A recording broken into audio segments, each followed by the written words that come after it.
ورنہ اپنی اوقات صرف اتنی ہے، کچھ نہیں بات صرف اتنی ہے، کل بھی ٹکڑوں پہ ان کے پلتے تھے، اب بھی ٹکڑوں پہ ان کے پلتے ہیں۔ اللہ کا بڑا شکر ہے، اس کا بڑا احسان ہے کہ اس نے اپنے پیارے حبیب کی صدقے سے ہمیں اپنے پیارے حبیب کی محفل سجانے کی توفیق عطا فرمائی۔ یہ اللہ کی بغیر توفیق کے ہوتا ہی نہیں۔ ہم جو یہاں آئے ہیں یہ ہمارے والدین کی نیکیاں ہیں، یہ وہ دعائیں ہیں جس کی وجہ سے یہ نیک کام کر رہے ہیں۔ اگر کوئی یہ سمجھتا ہو میں خود ہی آ گیا ہوں تو وہ غلطی پر ہے۔ اگر کوئی یہ سمجھتا ہو کہ وہ خود ہی تقریر کرنے لگا ہے تو وہ بھی غلطی پر ہے۔ اگر کوئی ناخواں یہ سمجھے کہ میں بغیر توفیق کے یہ سب کچھ کر رہا ہوں تو وہ بھی غلطی پر ہے۔ موسیٰ علیہ السلام سے ایک مرتبہ اللہ نے فرمایا، موسیٰ تیرے دنیا میں سب سے نزدیکی کلوز اور قریبی دوست کون ہے؟ عرض کی رب العالمین ایک درزی سے میری دوستی ہے۔ اللہ نے فرمایا تو اس سے کچھ مانگے گا تو وہ تجھ کو دے دے گا؟ عرض کی رب امید تو رکھتا ہوں کہ دے دے گا۔ رب نے فرمایا تو پھر جا اس سے ایک سوئی خرید، ایک سوئی لے آیا۔ موسیٰ گئے، حکمت یہ تھی کہ پہلے مشینیں نہیں تھی، ایسا ہو ہی نہیں سکتا کہ درزی کے پاس سوئی نہ ہو اور وہ بہانہ کر دے۔ موسیٰ گئے، جا کے بولے یار تو میرا دوست ہے؟ کہا ہاں۔ کہ تیری میری دوستی بھی پرانی ہے؟ کہا یہ بھی بات ٹھیک ہے۔ کہ میں نے آج تک تجھ سے کچھ نہیں مانگا؟ کہ یہ بھی بات ٹھیک ہے۔ کہ پھر آج مجبوری ہے، ایک سوئی دے دے۔ تو اس نے جو ہے نا برجستہ منع کر دیا، بغیر سوچے سمجھے کہا میں نے سوئی نہیں دے گی۔ موسیٰ نے کہا یار مجبوری میں آیا تھا۔ اس نے کہا نہیں دوں گا۔ موسیٰ اللہ کی بارگاہ میں پہنچے، رب نے فرمایا موسیٰ سوئی مل گئی؟ عرض کی رب نہیں ملی۔ اللہ نے فرمایا پھر سے ٹرائی کر۔ موسیٰ پھر سے گئے، جا کے بولے یار تو میرا دوست نہیں؟ کہاں؟ کہ ایک سوئی دے دینا، ایک سوئی کے لیے آیا ہوں۔ اس نے پورا ڈبہ سامنے کر دیا، موسیٰ نے سوئی اٹھائی، اللہ کی بارگاہ میں پہنچے، رب نے فرمایا سوئی مل گئی؟ عرض کی رب سوئی تو مل گئی، مگر ایک سوال ذہن میں آ گیا، تو پہلے بھی میرا دوست تھا، وہ اب بھی میرا دوست ہے، اس نے پہلے ہوا تھا، اے میرے مالک کی کیا ہے؟ رب نے فرمایا زیادہ سوچنے کی کوشش مت کر موسیٰ، بات صرف اتنی ہے پہلے اس کے دل میں نہ دینے والی بات بھی میں نے ڈالی تھی، بعد میں دینے والی بات بھی میں نے ڈالی تھی۔ آپ آئے نہیں ہیں، آپ کے دل میں آنے والی بات رب نے ڈال دی ہے۔ امام حسین کی محفل میں کوئی بغیر امام علی مقام کی مرضی کے آتا نہیں، اور جب آتا نہیں تو ایسے کریم باپ کے بیٹے ہیں خالی ہاتھ نہیں بھیجتے، جھولیاں بھی بھر بھر کے بھیجتے ہیں۔ آپ آئے نہیں ہیں، بلایا گیا۔ جب ہم یہاں سے اٹھیں گے تو انشاءاللہ امام علی مقام کے فیضان سے ہمارے دل بدل جائیں گے، کیونکہ ہم سب کو مرنا ہے۔ ہمیں مزے کے لیے تقریر نہیں سننی چاہیے، نہ مزے کے لیے کرنی چاہیے، ہم سب کو مرنا ہے۔ ان قریب نہ جانے کس قبرستان میں ہماری قبر ہوگی۔ تو آج یہ جو تقریر آپ سن رہے ہیں نا، یہی سوچ کے سنیں کہ یہ میری زندگی کی آخری تقریر ہے۔ میں ہر تقریر کو یہی سمجھ کے کرتا ہوں، میرا اللہ اس پر گواہ ہے۔ حضور نے فرمایا کہ ہر سجدے کو آخری سمجھ کے کرو، تو اگر سجدہ آخری سمجھ کے کیا جا سکتا ہے تو پھر کیا تقریر آخری سمجھ کے نہیں کی جا سکتی؟ اور اگر تقریر کی جا سکتی ہے، اچھا یہ بتائیں آپ اللہ کے حساب نہیں ہوگا؟ مجھ سے بالکل ہوگا، یہ نہیں کہ نہیں ہوگا۔ میرا رب مجھ سے ضرور پوچھے گا کہ پرفتن دور میں تیرے سامنے میرے بندے بیٹھتے تھے کہ تو نے انہیں کیا باتیں سنائی، تو نے انہیں کیا پیغام دیا، تو نے انہیں میری طرف لے کے آیا کہ نہیں لے کے آیا؟ جب پبلک کے سامنے میں بیٹھتا ہوں تو مجھے ڈر لگتا ہے صرف اسی بات کا کہیں مجھ سے سوال نہ ہو جائے، اور سوال تو وہ نہیں ہے۔ جب ذرے ذرے کا حساب ہوگا تو یہ تو منصب بہت بڑا ہے بھائی، ہے نہیں بڑا ہے نا؟ تو یہ محفل امام حسین ہے، کس کی محفل ہے یہ؟ تو بولو تو صحیح، امام حسین کس کی محفل ہے؟ امام حسین۔ اچھا امام علی مقام کی اس محفل میں بڑے اشعار ہوئے نا، ہمارے اختر زیاد صاحب نے پڑھا ہے اور بھی ہمارے بزرگوں نے پڑھا ہے، بڑے اچھے اچھے نعتخوان ماشاءاللہ۔ مجھ سے پہلے بڑی اچھی تقریر ہوئی مولانا کی، اللہ انہیں برکت عطا فرمائے اور ایک سوز بھرا دل عطا فرمائے۔ اس نے کہا تھا غالب نے رگوں میں دوڑتے پھرنے کے ہم نہیں قائل، جب آنکھیں سے نہ ٹپکا تو کوئی لہو کیا ہے۔ تو وہ ایک شعر یہ ہے کہ اچھے اچھے شعر، ایک شعر سن لیجیے، وہ ایک شاعر تھا احمد باقی پوری، اس نے ایک شعر کہا. ویسے دنیا کی تقسیم بڑی مشکل ہے نا بھائی، کوئی یورپ میں رہتا ہے، کوئی انگلستان میں رہتا ہے، کوئی ایشیا میں رہتا ہے، کوئی کالے رنگ کا ہے، کوئی گورے رنگ کا ہے، کسی کا چھوٹا قد ہے، کسی کا بڑا قد ہے. تو اگر آپ دنیا کو تقسیم اور ڈیوائڈ کرنا چاہیں تو مشکل ہے، مگر اس نے آسان کر دیا. وہ احمد باقی پوری نے 2 مصروں میں ڈیوائڈ کر دیا، دنیا کو بانٹ دیا، تقسیم کر دیا. اس نے کہا کہ آبادی دنیا کی تقسیم نہیں مشکل، آبادی دنیا کی تقسیم نہیں مشکل. کچھ لوگ یزیدی ہیں، کچھ لوگ حسینی ہیں.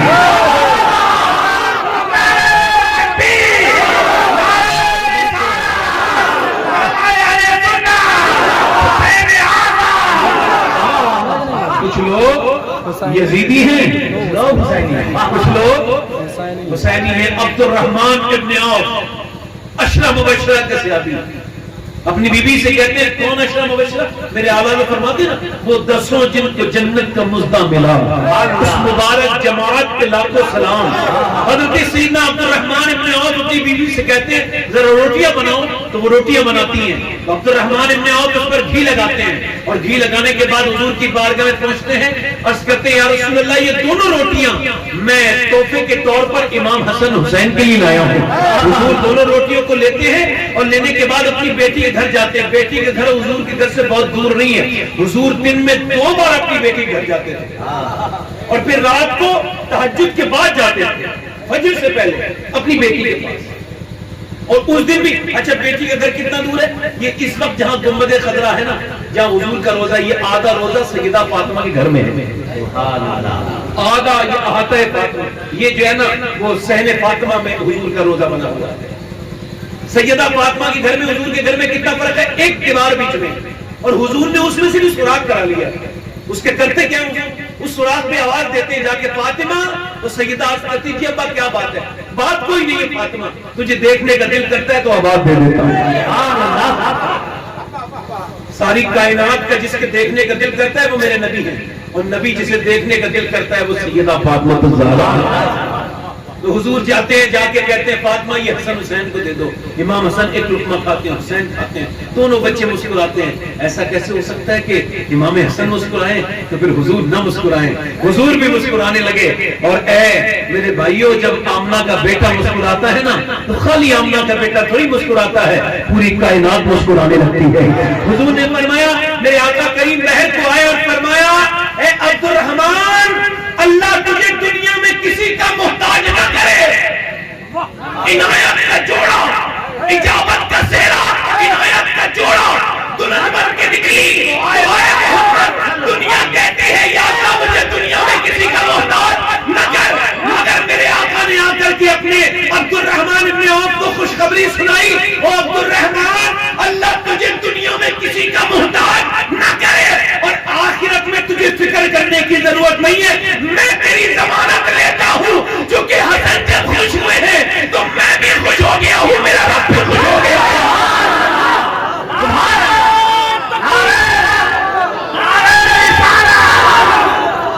ہم تو کوشش نہیں کر سکتے نا، ہم تو امام حسین کو جو ہے نا کچھ دے نہیں سکتے، ہمارے پاس امام حسین نہیں ہے، مگر کر سکتے ہیں.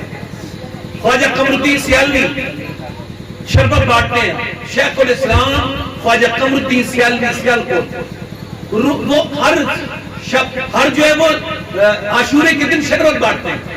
ایک دن بانٹ رہے تھے تو ان کے ابا ضیاء الدین سیالوی، شیخ الاسلام ضیاء الدین سیالوی وہ آئے، آ کر کے بولے یار اگر اپنے ہاتھ دے دے میں تیرے ہاتھ چومنا چاہتا ہوں. تو بیٹے نے کہا ابا آج تک تو میں نے ہاتھ چومے، آج آپ ایسے ہاتھ چوم رہے ہیں؟ پر میں بیٹے بات یہ ابھی میں سویا تھا نا تو میں نے کیا دیکھا کہ گھوڑ سوار آئے ہیں، تیرے ہاتھ سے انہوں نے شربت کا پیالہ لیا ہے، اور جب انہوں نے نقاب ہٹا کے وہ پیا ہے نا تو ان کے چہرے کی طرح میں نے آج تک چہرہ نہیں دیکھا.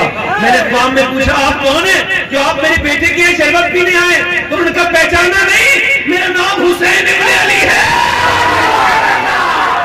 اور تیرے بیٹے کا شربت مجھے پسند ہے، تیرے بیٹے کا شربت مجھے پسند ہے، بڑا ہی میٹھا ہے. اے ہے سبحان اللہ. تو انشاءاللہ امام علی مقام کے نام پر لنگر کیا کریں، سبحان اللہ، ہے نا. اس سے اللہ بھی خوش ہوگا، حضور بھی خوش ہوگا، امام حسین. بہت اچھے اچھے کلام ہو گئے، اگر کہیں تو 2-3 شعر ترنم کے ساتھ پڑھ دوں. آپ اٹھ کے تو نہیں جائیں گے؟ پوری تقریر سنیں گے نا انشاءاللہ؟ ادھر والے سارے لوگ دونوں ہاتھ اٹھا کے بڑے کہیں یا حسین. ماشاءاللہ بڑے اچھے لوگ ہیں. میں تو روز ہی تقریر کرتا ہوں، اللہ کا شکر ہے، روز کہیں نہ کہیں جھاڑو لگاتا ہوں، مگر آپ لوگ بڑے اچھے ہیں، بول کے سن رہے ہیں، اچھے سے سن رہے ہیں. بھائی ہلکا سا مائک والے بھائی ہوں تو ہلکا سا اس کا مائک ٹھیک کر دیں. ویسے میرا بھی مائک کوئی زیادہ ٹھیک نہیں ہے.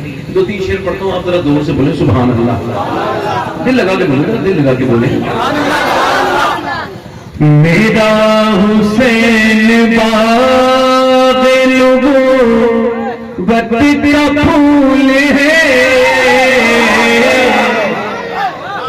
میرا حسین باغ نبوت کا پھول ہے،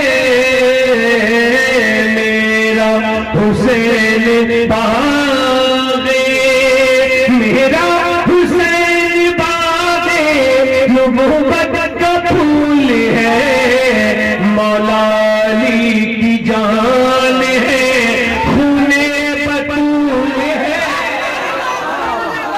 مولا پڑھو، مولا علی کی جان ہے، خون بطول ہے، اور گزرا جہاں جہاں سے نواسا رسول کا، گزرا جہاں جہاں سے نواسا رسول کا، اب تک وہاں خدا کے کرم کا نزول ہے. اب تک پڑھو، اب تک وہاں خدا کے کرم کا نزول ہے، میرا حسین باغی. اور دنیا میں سواری بڑی آئی ہے.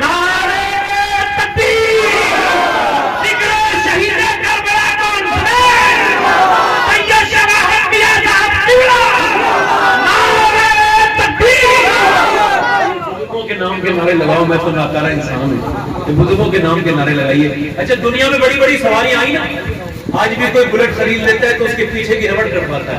اچھی خاصی سواری ہے نا انسانوں والی، اس کی ربڑ کٹوائے گا، پھر گھما کے کہے گا یار کوئی تو دیکھ لو، کوئی آواز بھی کرے گا، میں نے 2 لاکھ خرچ کیے، کوئی تو دیکھو. سمجھ آ رہی ہے؟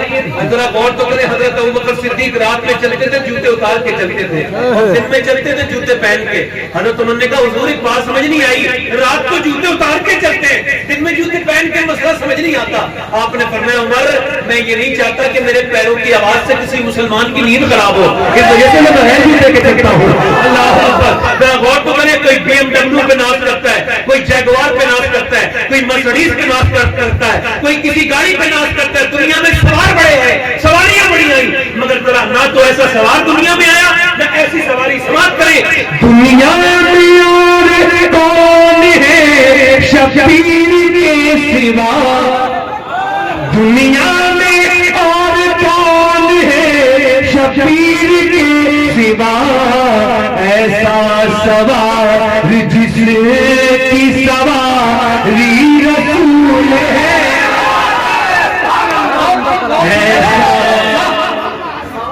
ایسا سوار جس کی سوار، ایسا سوار. اور آخری شعر پڑھتا ہوں، اللہ اکبر. یہ فیضان غوث العظم فیضان حسین ہے، ماشاء اللہ. سماعت آخری شعر، اگر آپ کو لگے یہ شعر بالکل ٹھیک ہے تو رسپانس کیجیے گا. جس کے یزید نے اتنے ستم کیے، جس کے یزید نے اتنے ستم کیے، وہ تاج تو حسین کے قدموں کی دھول ہے.